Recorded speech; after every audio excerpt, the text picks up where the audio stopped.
আসসালামু আলাইকুম প্রিয় দেশবাসী। তিনবারের প্রধানমন্ত্রী বেগম খালেদা জিয়ার জানাজা সারা বিশ্বের মধ্যে সর্বোচ্চ জানাজা হবে। জিয়াউর রহমানের জানাজায় হয়েছিল 50 লক্ষ মানুষ, বেগম জিয়ার জানাজায় কোটির উপরে হয়ে গিয়েছে মানুষ জানাজায় শরীক হয়েছে। তো যাকে আওয়ামী লীগ সরকার এত কষ্ট দিয়েছে তাদের এখন বাংলাদেশে কোনো নাম নেই, আর বেগম জিয়ার এখন সম্মানের কোনো ত্রুটি নেই। বেগম জিয়া সর্বোচ্চ সম্মান পেয়ে এই দুনিয়া ছেড়ে চলে গিয়েছে। 32টা দেশের প্রতিনিধি ওনার জানাজায় অংশ নিতে এসেছে। এর চেয়ে সম্মান বিশ্বের মধ্যে আর কেউ পায় নাই মনে হয়। সারা বিশ্বের মধ্যে বেগম জিয়া সম্মানিত হয়েছে।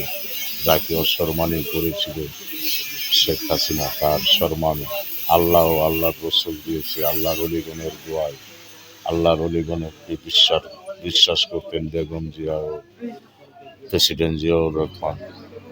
ওনারা হইলেন আল্লাহ প্রাপ্ত লোক, ওনারাই আল্লাহর বান্দা, নবীজির উম্মত। তারা অবশ্যই বেহেশতবাসী হবে। আল্লাহ তাদেরকে সর্বোচ্চ জান্নাতে টানেন, তাদের তাই হবে।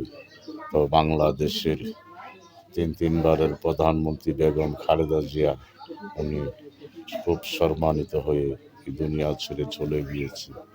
তো আমরা সকলে দোয়া করব আল্লাহ ওনাকে যেন সর্বোচ্চ বেহেশতে রাখে, ওনার বেহেশত যেন মা ফাতেমার সাথে হয়। সবাই বলি আমিন।